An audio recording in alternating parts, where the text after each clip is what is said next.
Circus போலாமா? So நம்ம சேலமில் Bombay circus வந்து போட்டிருக்காங்க. அதுக்காக தான் நம்ம போயிருந்தோம். எங்களோட அப்பா அம்மா எங்களை சர்க்கஸ் கூப்பிட்டு போன காலை போய் நாங்கள் எங்கள் குழந்தைங்கள இப்போ சர்க்கஸ்க்கு கூட்டிகிட்டு வரோம். ஸோ நானும் என்னோடய தங்கச்சியும் வந்துட்டு வந்திருந்தோம். ஸோ குட்டி பசங்களுக்கு டிக்கெட் இல்லை, 5க்கு மேலே தான் வந்து டிக்கெட்டு.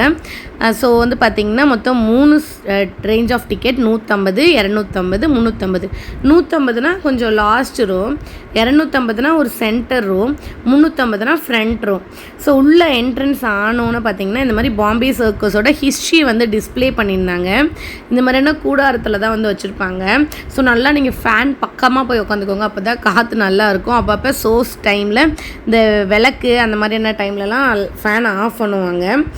ஸோ நல்ல ஒரு பொசிஷனில் உட்காந்திங்கன்னா உங்களுக்கு பார்க்குறதுக்கு நல்ல விசிபிலிட்டியாக தெரியும்.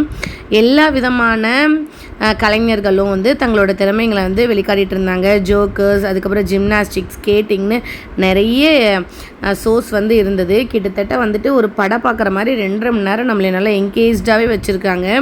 அடுத்தடுத்துன்னு வந்துகிட்டே இருக்குது டிஃப்ரெண்ட்டாக. ஸோ நம்ம நிறைய யூடியூப்பில் ஃபோன்லலாம் இந்த மாதிரி பார்த்துருக்கோம். பட் ஆனால் நேரில் பார்க்கும்போது ஒரு அனுபவமே வேறையாக இருக்கும். இந்த மாதிரி கலைஞர்களுக்கு வந்து நம்ம ஊக்குவிக்கிறதே இதுதாங்க. ஸோ நம்ம சேலமில் நம்பி வந்திருக்காங்க. ஸோ இந்த ஷோ முடியறதுக்குள்ளே நீங்கள் மஸ்ட் ஒரு வாட்டியாச்சும் போய் பாருங்கள். அமௌண்ட்க்கு ஓர்த்தாக இருக்கும். உள்ளேயே பார்த்திங்கன்னா ஸ்நாக்ஸ் எல்லாமே விற்பாங்க. அதுவுமே அஃபோர்டபுள் ப்ரைஸில் தான் இருக்குது. ரொம்ப அதிகமாக இல்லை. 20 ரூபா சிப்ஸு, 40 ரூபா ஐஸ்கிரீம், அந்த ரேஞ்சில் தான் இருக்குது. ரொம்ப அதிகமாக இந்த நம்ம சினிமா தேட்டர்லாம் போனால் அந்த ரேஞ்செலாம் இல்லை. ரொம்ப கரெக்டான ரேட்டில் இருக்குது. நிறைய நாட்டிலேருந்து வந்து நிறைய விதமான கலைகளை வந்து பண்ணுறாங்க. பார்க்கும்போது நமக்கே ஒரு செகண்ட் பயமாக இருக்கும். முன்னெல்லாம் நிறைய அனிமல்ஸ் யூஸ் பண்ணுவாங்க. பட் ஆனால் இப்போ வந்து பார்த்திங்கன்னா கலைஞர்களை தான் நிறைய பர்சன்ஸ் தான் வந்து இன்வால்வ் ஆகுறாங்க. டாக் மட்டும்தான் எனக்கு தெரிஞ்சு நான் பார்க்கும்போது வந்துருந்தது. ஸோ இந்த மாதிரி வீலுக்குள்ளே வண்டி ஓட்டுறதெல்லாம் அப்பா எப்படி தான் ஓட்டுறாங்களோ அப்படிங்கிற மாதிரி எப்போவுமே நமக்கு அந்த அனுபவம் இருக்கும். அதை பார்க்கும்போது அது சூப்பராக இருக்கும் சவுண்டு. அப்புறம் இந்த டாக் பார்த்திங்கன்னா கவுண்ட் பண்ணி எந்த நம்பருன்னு கரெக்டாக சொல்லுது. நமக்கே மேக்ஸ் தெரியல, இங்கே நாய்க்கெலாம் மேக்ஸ் தெரிஞ்சிருக்குங்க. ஸோ இந்த மாதிரி நிறைய டைப் ஆஃப் ஷோஸ் வந்து இருக்குது.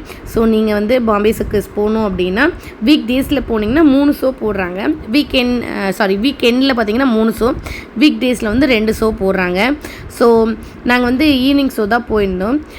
ஓவராலாக ஓகே, சூப்பராக இருந்தது. போன வருஷமும் போனோம், லைக் இந்த வருஷமும் போனோம். ஸோ பாப்பாவுக்கு இது ஒரு நல்ல அனுபவமாக இருக்கும். குழந்தைங்களை கூட்டிகிட்டு போங்க. அவங்களும் வந்துட்டு நிறைய எக்ஸ்ப்ளோர் பண்ணுவாங்க. இந்த வயசில் குழந்தைங்களுக்கு நம்ம எல்லாமே எக்ஸ்ப்ளோர் பண்ண வைக்கணும். ஏன்னா ஃபோன், டிவி அதெல்லாம் பார்க்காம இந்த மாதிரி ரியாலிட்டி ஷோஸ்க்கு நிறையா கூட்டிகிட்டு போங்க. ஸோ நீங்களும் போய் பாருங்கள். நல்லா என்ஜாய்மெண்ட்டாக இருக்கும். ஒரு 2.5 மணி நேரம் அவங்களுக்காக நீங்கள் டைம் ஸ்பெண்ட் பண்ணுற மாதிரி அந்த கலைஞர்களுக்கு வந்து ரொம்ப அவங்களுக்கு மோட்டிவேட் ஆகும். ஸோ மஸ்ட் ஒரு வாட்டி நீங்கள் போய் பாருங்கள். தொடர்ந்து நம்ம சேனலில் பார்த்து சப்போர்ட் பண்ணுங்கள். இது போய் நான் ரொம்ப நாள் ஆகுது. பட் வீடியோ இப்போ தானே அதில் எடுக்க முடிஞ்சிச்சு, வாய்ஸ் ஓவர் கொடுக்க முடிஞ்சிச்சு. அவ்வளோ கொஞ்சம் ஷெடியூல். ஸோ அதனால் தொடர்ந்து நம்ம சேனலை பார்த்து நம்மளோட சேனலுக்கு சப்போர்ட் பண்ணுங்கள். எந்த மாதிரி வீடியோலாம் போட்டால் உங்களுக்கு பிடிக்கும் அப்படிங்கிறத கமெண்ட் செக்ஷனில் கமெண்ட் பண்ணுங்கள். ஸோ நீங்கள் பாம்பே சர்க்கஸ் போயிருக்கீங்களா? உங்கள் ஊர் என்ன ஊர் அப்படின்னு சொல்லி நம்மளோட கமெண்ட் செக்ஷனில் கமெண்ட் பண்ணுங்கள். இந்த மாதிரி கங்காருன்னு சொல்கிற பாருங்க தப்பாக. ஸோ இந்த மாதிரி மங்கீஸ், அதுக்கப்புறம் பாண்டாஸ் எல்லாமே வந்து ஸோ லாஸ்ட்டில் வந்து ஒரு கொஞ்சம் நேரம் வந்திருந்தாங்க, ரொம்ப நேரம் இல்லை. இது எல்லாமே பார்த்திங்கன்னா பில்லோவில் அப்படியே சுற்றி சூப்பராக பண்ணியிருந்தாங்க. இந்த மாதிரி நிறைய டைப் ஆஃப் ஷோஸ் வந்து அங்கே இருந்தது. நான் இங்கே காட்டுறது கொஞ்சம் தான், பட் இன்னும் நிறையா இருக்குது. So must watch Bombay circus.